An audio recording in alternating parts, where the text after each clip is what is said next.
Hey guys, it's me again. I am so sorry. I was on my YouTube account reading your lovely comments and I just realized that I never posted the most important video that I had been discussing, aside from the organic tampon video. That one's super important too. But nutrition and diet, that is like key. So let's hop to it. If you have endometriosis or ovarian cysts, tonight we are going to discuss the foods that you should not be eating. Sorry to be the bearer of bad news, but I'm here to help. And again, I'm about 4 months now post-op, and I have been feeling amazing and pain-free, and I feel like little birds are flying around my head all the time instead of pain, and I want you to feel that way. So I think the diet that I've been trying to implement is definitely been a huge factor to my success. So let's go. If you have ovarian cysts or endometriosis, these are the 5 things that you should not have in your diet, because these 5 things cause inflammation, and you know that that is the last thing you need. Ready? Dairy, sugar, caffeine, alcohol, and soy or hormonal products. Like, they add hormones to food. That's a bad one. So again, sugar, this is in a different order. I'm going to name them again so they get buried into your brain. No, no, no sugar. No, no alcohol, caffeine, dairy, and soy products. Okay, before you start crying, I am not telling you to kick those things out of your life completely. If you are a normal breathing human being like myself, that would be horrifically unrealistic. I love cheese more than I love my husband sometimes, no joke. But what I'm asking you to do is to cut back and to improvise and substitute and take those things out of your cupboard so they're no longer daily options. Rather, you can have a treat yourself day or a cheat day. Um, you're just trying to cut back. Baby steps, right? You can do this. If I can do it, you can do it. Trust me, if you saw how I ate 10 years ago to the things that I eat now, it's like miracle, night and day. If you want to hit me up about that, I will tell you, because I was a severe fast foodaholic. Okay, so here we go. Dairy. This is a bad one. Like I said, I love cheese. But you can improvise. Cut out that cheese because it's fattening and not good for you anyways. If you like milk, you can switch to almond milk. Do not switch to soy milk or silk products. I'll tell you later why those are very bad for you. But almond milk, try that. Or just don't drink milk. Maybe you're super amazing self-control like that. But I put it in my cereal, this almond milk business, and honestly, it does not taste that different. It's slightly watered down, but I really don't taste the difference. So there's dairy for you. Try your best to cut it out, okay, if you can. Next is sugar. Cookies, cakes, candy, ice cream, cheesecake, the sweetener in your Starbucks coffee. These are the things that are causing severe inflammation. Sugar is not your best friend, you guys. Sugar is your enemy. I still love sugar from time to time, but again, I've given myself a cheat day. Something that someone recommended was to do a 12-day detox. Some people say 12 days, some people say 21 days. Make up whatever you'd like to do, whatever your magical number is. I did 12 days of no sugar whatsoever. After I completed that, I discovered that not having sugar was not that hard. It kind of is like cocaine. When you eat it, you want more of it the next day, and then you have it again, and then you want more of it. You actually do crave sugar the way our bodies crave drugs. Do some research on that one. Pretty interesting. Anyways, cut it out. No more sugar, or cut back severely, you guys, because sugar is bad. Okay, next is alcohol. This is relatively easy unless you're like a crazy partier person. I like an occasional glass of wine here and there. Wine is actually an antioxidant and can be good for you, but everything in moderation, right? And if you have the diseases that we have, we really need to cut it back. So I just kind of gave up alcohol. Wasn't that hard for me. I'm not a big drinker anyways. Do what you can. Next is caffeine. No more sugary sodas, tea, or coffee. That's a steep request, I know. But if you want to get better, girls, that's what you gotta do. So, I just have been drinking water. That sounds really depressing, but it's not. Again, I feel like once you finally kick something out of your regular routine, you find that you're not needing it and craving it like you used to. You'd be surprised with yourself, guys, so try it. Cut back on the caffeine. And lastly is soy products or food with hormones added.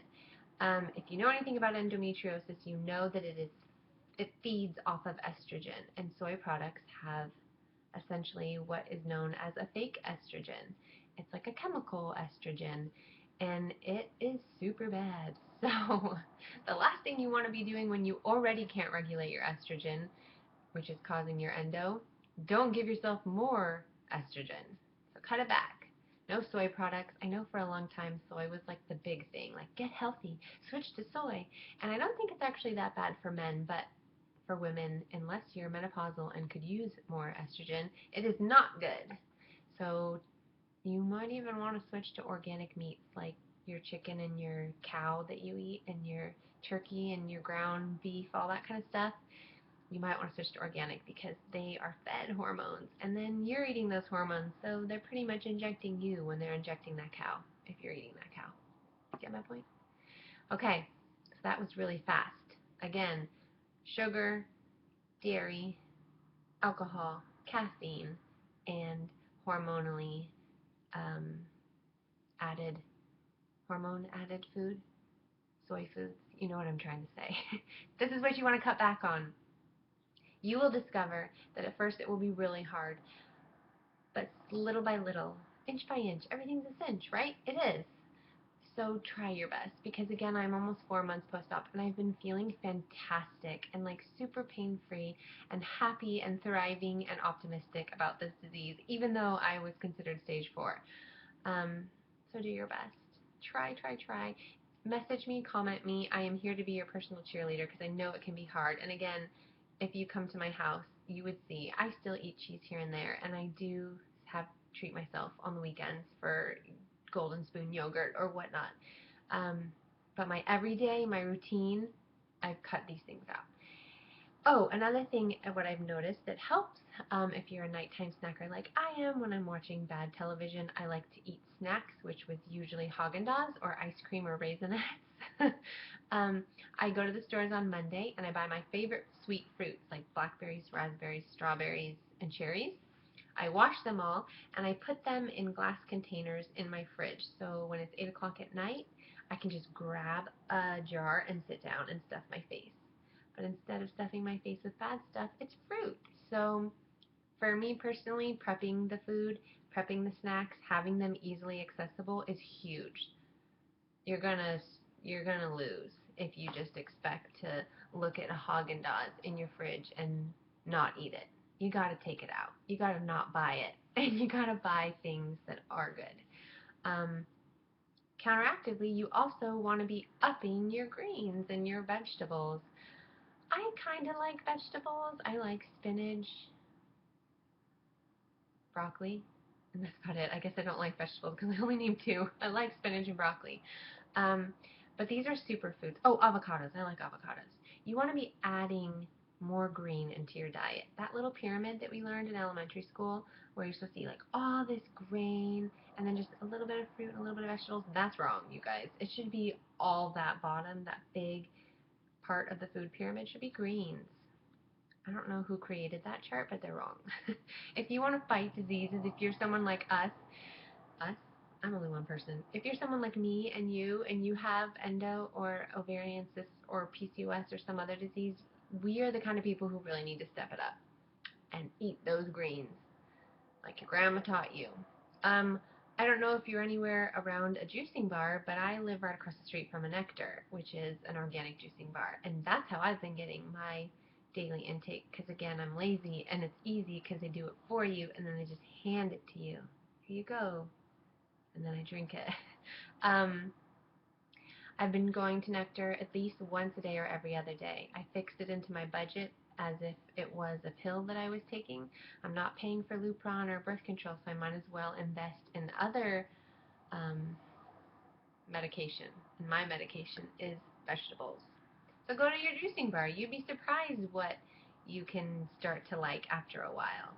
I never thought I would be the type of person who could drink a green juice drink from a juicing bar, and now I actually crave them. Crazy, right? I can do it. You can do it. Everything is drinkable when you add ice. That's a good recommendation.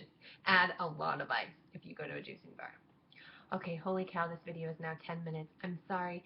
Thank you for listening. I probably am forgetting like 5 things that I wanted to say, but this is a good head start for you. Like I tell you in all my videos, do your own research. Don't just take my word for it. Google these things. Google an endo diet. Google inflammation and how it's very much related to our disease and why we should be counteracting that with all these yummy, great, healthy vegetables and kicking out those byproducts that I was talking about. Okay, that's it. I'm going to stop talking now. Good night, and thanks for watching.